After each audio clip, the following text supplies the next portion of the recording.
Bonjour Julien Audoul. Bonjour. Toujours pas de fumée blanche en provenance de l'Elysée quant à un probable remaniement. Est-ce qu'au Rassemblement national, vous pensez qu'il est nécessaire de changer l'équipe gouvernementale ? Vous savez, j'ai commencé, comme bon nombre de mes collègues, le marathon des cérémonies de vœux dans ma circonscription, notamment à Seppo-Saint-Romain, à Chaumont-sur-Yonne, à Saint-Aubin-sur-Yonne, et à aucun moment on m'a parlé de ce remaniement. C'est-à-dire que les gens, dans leur quotidien, se moquent totalement, mais comme de leur dernière chemise, ou de leur dernière chaussette d'ailleurs, ce remaniement qui va rien apporter, parce que les Français ont bien compris depuis maintenant 7 ans, qu'à chaque fois qu'il y a un remaniement, qu'à chaque fois qu'il y a un changement de Premier ministre ou un changement de ministre, ça ne change rien à la politique qui est menée et ça ne change rien à la maltraitance des Français, à la fois au niveau du pouvoir d'achat, à la fois au niveau de la sécurité. Donc très clairement, il n'y a rien à attendre d'un remaniement qui va juste être un jeu de chaises musicales, de faire revenir des revenants, de faire sortir un certain nombre de ministres qui ont pris leur distance lors du projet de loi immigration. Donc très clairement, circuler, il n'y a rien à voir. Il y a néanmoins un rendez-vous en janvier, peut-être un rendez-vous avec la nation, c'est ce qu'avait promis Emmanuel Macron. Qu'est-ce qui vous semblerait le plus opportun de la part du chef de l'État ? Le rendez-vous avec la nation qui serait le plus pertinent, le plus judicieux, vu la période de crise, vu la période de blocage politique, ce serait qu'il annonce une dissolution de l'Assemblée nationale. A priori, c'est pas ce qui semble se dessiner. Je vous donne mon sentiment. Toute autre annonce, et on a l'habitude maintenant des petits tours de passe-passe d'Emmanuel Macron, des annonces grandiloquentes qui finalement aboutissent à des mesures minuscules. Donc oui, il faut revenir au peuple aujourd'hui. Je pense que la situation de blocage, les multiples crises qui fracturent notre pays invitent et inciteraient un responsable politique responsable à reconvoquer les Français pour trancher cette crise politique. Vous parlez de blocage, mais bon an, mal an, à l'Assemblée nationale, des textes sont adoptés. Parfois avec le 49.3, ça a été le cas pour les retraites et pour les budgets. Mais sinon, vous voyez, même la loi immigration, c'est passé. Donc le blocage est tout relatif. L'Assemblée finalement fonctionne telle qu'elle est aujourd'hui. Non, je ne pense pas que l'Assemblée fonctionne quand vous avez une gouvernance par 49.3 où la représentation nationale se fait tordre le bras à chaque texte important, quand vous voyez la défiance qu'il y a dans le pays, ça fait quand même, là on en est au 23e. Oui, parce que sur les budgets, il y en a une dizaine à chaque fois. 23e 49.3, ce qui est un mépris inouï. Pas seulement pour les députés que nous sommes, mais surtout pour les Français qui nous ont chaque budget, élus. c'est une dizaine de 49.3. Donc ça, c'est un débat éternel. C'est un débat éternel, mais j'allais dire, qui induit qu'il y a un blocage, qu'il y a une situation qui n'est pas normale. Voilà, ce n'est pas normal de gouverner par 49.3. Et aujourd'hui, on voit bien que ni la majorité, ni le président de la République n'ont de soutien et d'assises dans le pays. Et moi, je sens et je vois la colère qui monte, je vois la défiance vis-à-vis de ce pouvoir qui aujourd'hui ne représente plus rien, qui est même sur le texte immigration dont vous parliez. On voit qu'un président de la République qui a essayé de faire un peu de communication, de récupérer un thème du Rassemblement national, finalement qui se fait voler ces mesures qui ont été durcies à la fois par les sénateurs LR et par les députés du Rassemblement national. Non, finalement, le Rassemblement national n'a eu aucun impact sur la rédaction du texte. Mais bien sûr que oui, ce texte est influencé par le combat de Marine Le Pen, Jordan Bardella et le combat qui est mené par le RN depuis une trentaine d'années, bien évidemment. Mais même le président de la République, donc, aujourd'hui, veut le détricoter. Donc c'est quand même assez curieux. Avant le président de la République, c'est peut-être le Conseil constitutionnel qui va détricoter, comme vous dites, ce texte immigration. Et est-ce que vous craignez, est-ce que vous redoutez le verdict du Conseil constitutionnel qui pourrait donc censurer certaines dispositions de ce texte ?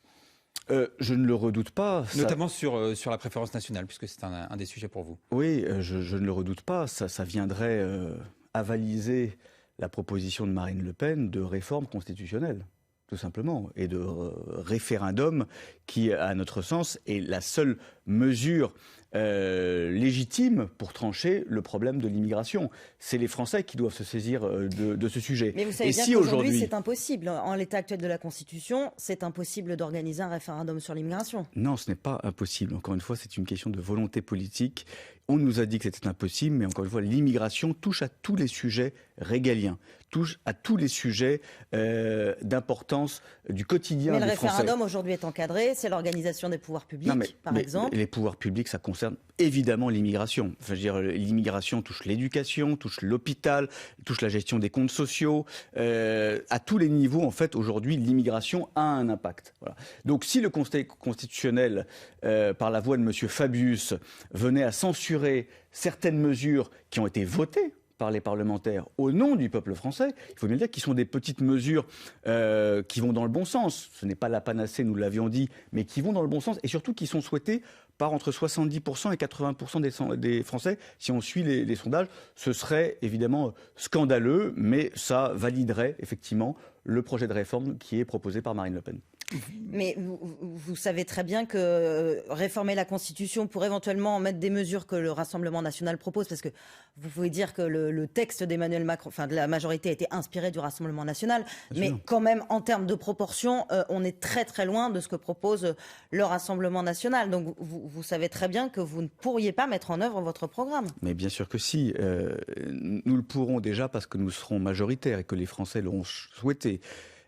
Là, ce texte qui nous a été proposé, qui n'est pas le texte de la majorité, parce qu'il faut se rappeler quand même que M. Houllier, à la commission des lois, allié avec les députés de gauche et d'extrême gauche de la NUPES, avait voulu totalement détricoter le texte du Sénat et les mesures qui étaient, j'allais dire, les plus dures, ou en tout cas les plus responsables. Sauf que vous avez voté un texte où il y a bien un dispositif de régularisation des travailleurs sans papier, Julien Audoul. Et pourtant, c'était une ligne rouge pour vous. Nous avons voté un texte qui améliore la situation actuelle. Et c'est la ligne de conduite. Mais qui permet des régularisations de sans-papiers. Mais beaucoup plus encadré. Encore une fois, nous l'avons dit, ce texte n'est pas la panacée. Il n'a pas été rédigé par le Rassemblement national. Il a été inspiré, notamment, sur la priorité nationale, qui est un thème, comme vous le savez, que nous défendons depuis longtemps. Vous avez du mal à assumer le fait d'avoir voté un texte qui permet, factuellement dans ce texte, des choses qui permettent des régularisations de travailleurs. Mais nous assumons le fait d'améliorer la situation. Nous le faisons depuis le début et il y a l'honnêteté de le reconnaître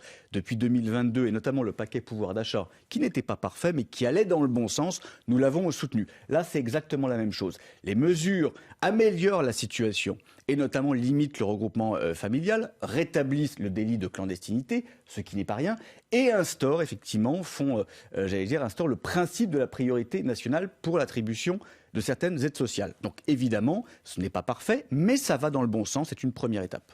Julien Audoul, député de Lyon, porte-parole du Rassemblement national. On se retrouve dans un instant, juste après le fil info de Diane Ferchit à 8h40. Journée de commémoration 9 ans après l'attaque contre Charlie Hebdo dans les locaux du journal satirique. Les frères Kouachi avaient tué 12 personnes. Sur France Info, l'actuel patron de Charlie Hebdo, le dessinateur Riss, estime que cet attentat a fait sauter des digues sur l'idéologie islamique. Il dénonce la complaisance de certaines formations politiques.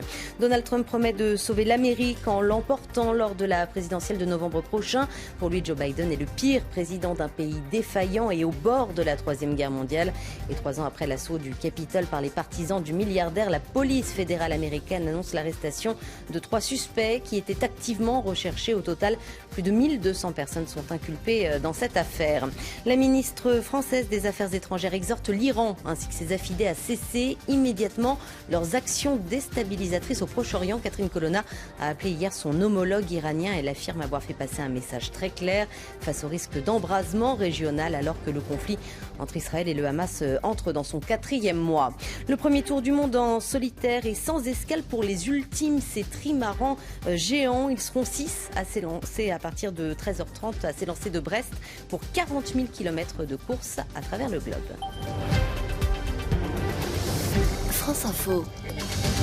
Le 8-30 France Info. Aurélie Herbemont, Jean-Rémy Baudot. Nous sommes toujours avec Julien Audoul, député de Lyon et porte-parole du Rassemblement national. Le 9 juin, il y aura les élections européennes. Jordan Bardella, le président du Rassemblement national, est loin devant dans les sondages. Il tutoie les 30%. Qu'est-ce que vous répondez à la tête de liste écologiste Marie Toussaint qui veut faire campagne contre, je cite, la gangrène de l'extrême droite, maladie qui touche toute l'Europe selon elle? Je lui souhaite bon courage. Bon courage parce que... encore une fois, les écologistes fanatiques, ces ayatollahs verts, oui bien sûr, et j'assume ce terme, sont aujourd'hui tellement déconnectés des préoccupations des Français et surtout tellement déconnectés de l'écologie réelle, celle qui est quotidienne, celle des projets, celle qui améliore justement la situation au niveau de l'environnement, de la biodiversité, parce qu'aujourd'hui les écologistes sont devenus des fanatiques islamo-gauchistes qui s'intéressent effectivement un peu plus au Burkini plutôt qu'à la préservation de la planète. En quoi le programme du Rassemblement national est ancré dans la réalité sur l'écologie? Et il est ancré dans la réalité puisque c'est le seul justement qui défend un un autre projet économique.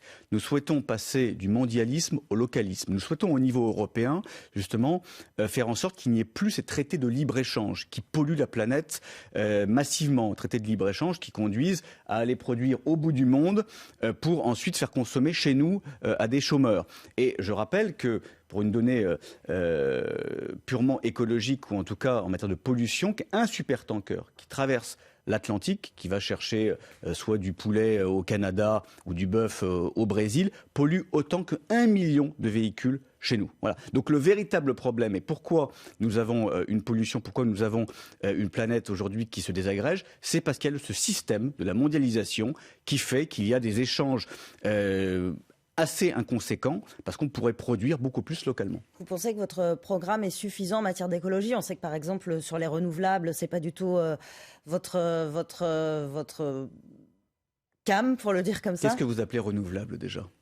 Ah ben les énergies renouvelables, l'éolien, le solaire, etc. Voilà, mais l'éolien n'est pas une énergie renouvelable. L'éolien, et d'ailleurs c'est prouvé par nos amis allemands. Nos amis allemands ont fait depuis 2011 le choix de sortir du nucléaire, d'ailleurs ils y reviennent, et ils ont fait le choix surtout de mettre le paquet sur les éoliennes. Et le résultat, c'est une pollution 15 fois supérieure à la France. C'est aussi parce qu'il y a beaucoup de charbon en Allemagne. Ces dernières semaines, il y avait une production pourquoi il y a beaucoup de charbon en Allemagne?